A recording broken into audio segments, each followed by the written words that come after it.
ನನ್ನೆಲ್ಲ ಪ್ರೀತಿಯ ಬಂಧುಗಳಿಗೆ ನಮಸ್ಕಾರ.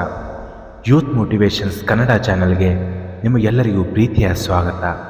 ಡಿಯರ್ ಫ್ರೆಂಡ್ಸ್, ಭಯ ಅಥವಾ ನೀವು ಧೈರ್ಯಶಾಲಿಯಾಗಿರಬೇಕು ಅಂದರೆ 1 ತಿಂಗಳು ದಿನನಿತ್ಯ ಈ ಕೆಲಸ ಮಾಡಿ. 1 ದಿನದ ಸಾವಿಗೆ ಜೀವನ ಪೂರ್ತಿ ಬದುಕಬೇಕಲ್ವಾ? ಏಕೆಂದರೆ ಒಲಿದ ಬಂದ ಬದುಕು ಆನಂದದಿಂದ ಬದುಕಿ ಬಿಡಬೇಕು. ಯಾಕಂದರೆ ಮುಂದಿನ ಜನ್ಮ ಇರುತ್ತೋ ಇಲ್ವೋ ಗೊತ್ತಿಲ್ಲ. ಇದ್ರೂ ಕೂಡ ಎಷ್ಟು ಜನ್ಮಗಳು ಕಾಯಬೇಕು ಆ ದೇವರೇವಲ್ಲ. ಜೀವನದಲ್ಲಿ ಯಾವುದೇ ಒಂದು ವಿಶ್ವವಿದ್ಯಾಲಯವು ಕಲಿಸಿಕೊಡದ ಪಾಠ ಎಂದರೆ ಜೀವನದ ಪಾಠ. ಯಾವುದೇ ಸಿಲೆಬಸ್ಗಳಲ್ಲಿಯೂ ಕೂಡ ಜೀವನ ಹೇಗೆ ಮಾಡಬೇಕೆಂಬುದನ್ನು ಕಲಿಸಿಕೊಡಬಹುದು. ಆದರೆ ಜೀವನ ಎಂಬ ಜೋಕಾಳಿಯಲ್ಲಿ ತೂಗಿದಾಗಲೇ ಕಷ್ಟ ಸುಖಗಳ ಅನುಭವಿಸಬೇಕು. ಆ ಒಂದು ಪಾಠ ನಮಗೆ ನಮ್ಮ ಹೆತ್ತ ತಂದೆ ತಾಯಿಗಳು ಕಲಿಸಿಕೊಡುವುದಕ್ಕೆ ಸಾಧ್ಯವೇ ಇಲ್ಲ. ಅನುಭವ ಆದಾಗಲೇ ಜೀವನದ ಸಿಹಿ ಕಹಿಗಳು ಬರುವುದು. ಒಂದು ಮಾತನ್ನು ನಾವು ಯಾವಾಗಲೂ ನೆನಪಿಟ್ಟುಕೊಳ್ಬೇಕು.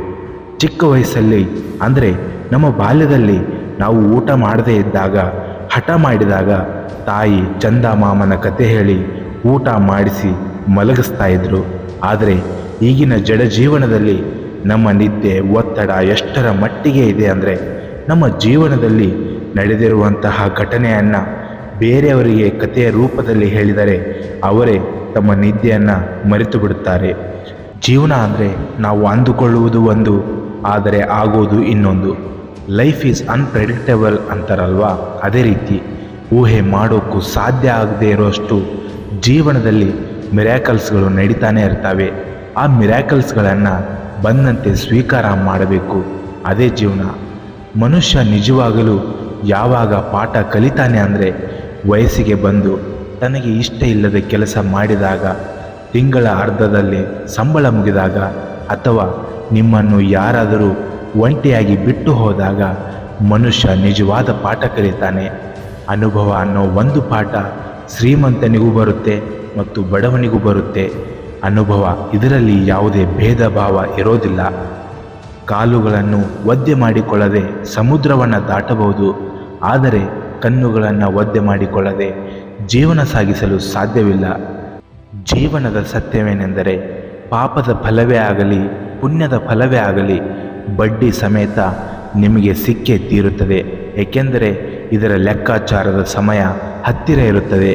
ನೀವು ಮಾಡಿದ ಪಾಪ ಪುಣ್ಯ ನೀವೇ ಮರೆತರೂ ಸಮಯ ಯಾವ ಸಂದರ್ಭದಲ್ಲೂ ಮರೆಯುವುದಿಲ್ಲ.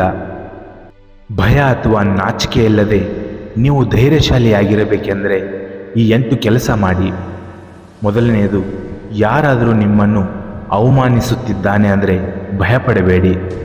ಎರಡನೆಯದು, ಕೆಲವೊಂದು ಸಮಯದಲ್ಲಿ ಮಾತ್ರ ತಲೆ ಎತ್ತಿ ಮಾತನಾಡಿ. ಮೂರನೆಯದು, ನೀವು ಯಾರ ಮುಂದೆಯೂ ಕುಗ್ಗಬಾರದು, ಧೈರ್ಯದಿಂದ ಎಲ್ಲವನ್ನ ಎದುರಿಸಬೇಕು. ನಾಲ್ಕನೆಯದು, ನಿಮ್ಮನ್ನು ನೀವು ಕಡಿಮೆ ಅಂದಾಜು ಮಾಡಿಕೊಳ್ಳಬೇಡಿ. ಐದನೆಯದು, ಯಾವುದೇ ವಿಷಯದ ಬಗ್ಗೆ ಮಾತನಾಡಬೇಕಾದರೆ ಸತ್ಯವನ್ನೇ ಮಾತನಾಡಿ ಹಾಗೂ ನಿಧಾನವಾಗಿ ಮಾತನಾಡಿ. ಮಾತಿನಲ್ಲಿ ಯಾವಾಗಲೂ ಸ್ಪಷ್ಟತೆ ಇರಬೇಕು. ಆರನೆಯದು, ನಿಮ್ಮ ದೈನಂದಿನ ಕೆಲಸ ಹಾಗೂ ಇನ್ನಿತರ ಚಟುವಟಿಕೆಗಳ ಬಗ್ಗೆ ನಿಧಾನವಾಗಿ ಯೋಚನೆ ಮಾಡಿ. ಇನ್ನು ಕೊನೆಯದಾಗಿ, ಯಾರಾದರೂ ನಿಮಗೆ ಗೊತ್ತಿಲ್ಲದ ವಿಷಯದ ಬಗ್ಗೆ ಮಾತನಾಡುತ್ತಿದ್ದರೆ ಸ್ವಲ್ಪ ಸಮಯ ಆಲಿಸಿ ಮತ್ತು ನಂತರ ಮಾತಾಡಿ.